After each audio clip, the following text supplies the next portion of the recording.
युद्ध के मैदान से अब जंग आसमान में फैल चुकी है। रूस यूक्रेन संघ की आग ने एक बार फिर यूरोप की सीमाओं को जला दिया। बीते 24 घंटों में हालात ऐसे बने कि न सिर्फ यूक्रेन बल्कि पोलैंड और रोमानिया तक को अपने आसमान में लड़ाकू जेट्स उतारने पड़े। सवाल ये है कि क्या ये ड्रोन वार अब पूरी यूरोप को सीधे जंग की लपेटों में धकेलने वाला है। रूसी सेना का दावा है कि उसने एक ही रात में यूक्रेन की ओर से छोड़े गए 221 ड्रोन को हवा में ही मार गिराया। रूस का आरोप है कि ये ड्रोन उसके एनर्जी इंस्टॉलेशंस, ऑयल डिपो और मिलिट्री बेस को निशाना बनाने के लिए छोड़े गए थे। मॉस्को के मुताबिक इतने बड़े पैमाने पर हमला कभी नहीं हुआ था। ये अपने आप में यूक्रेन की तरफ से छेड़ा गया सबसे बड़ा ड्रोन ऑपरेशन है।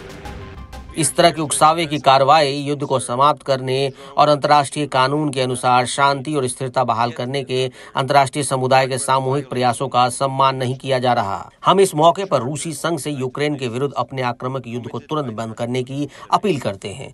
आगे और उकसावे की कार्रवाई से बचने और संयुक्त राष्ट्र के चार्टर में लिखे गए दायित्वों का पालन करने का अपना आह्वान दोहराते हैं। तनाव बढ़ाने से शांति का मार्ग सही नहीं होगा और न ही आगे बढ़ पाएगा।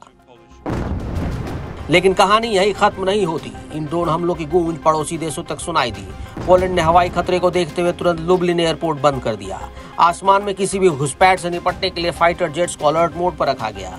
लोगों के मोबाइल पर एयर अलर्ट संदेश भेजे गए और पूरा पूर्वी पोलैंड युद्धक किले की तरह चौकन्ना हो गया। इधर रोमानिया के टुलसिया इलाके में रूसी ड्रोन ने उसके एयर स्पेस में सेंध लगा दी। नतीजा ये हुआ कि रोमानिया ने भी बिना देर किए अपने F-16 फाइटर जेट्स को स्क्रैम्बल किया।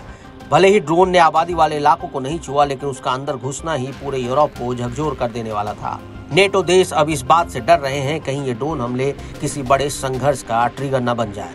पोलैंड और रोमानिया दोनों ही नेटो के सदस्य हैं और इसका मतलब साफ है, अगर रूस का कोई ड्रोन इनके इलाके में धमाका करता है तो आर्टिकल 5 के तहत पूरा नेटो रूस के खिलाफ खड़ा हो सकता है। यानी एक ड्रोन की गलती तीसरे विश्व युद्ध की चिंगारी बन सकती है। यूक्रेन इन ड्रोन हमलों के जरिए रूस की सैन्य और ऊर्जा सप्लाई लाइनों पर चोट करना चाहता है। इनका इरादा रूस के अंदर गहराई तक दबाव बनाना है ताकि लड़ाई की कीमत मॉस्को को भी चुकानी पड़े। लेकिन इसका खामियाजा पड़ोसी देशों को भुगतना पड़ रहा है। सीमाओं पर लोग खौफ में हैं। आसमान में हर परिंदा खतरे जैसा लगता है और शहरों में सायरन बजते ही लोग शेल्टर की ओर भागते हैं। विशेषज्ञ मान रहे हैं कि ये घटनाएं अब यूरोप को सीधे युद्ध में घसीटने की रणनीति हो सकती है।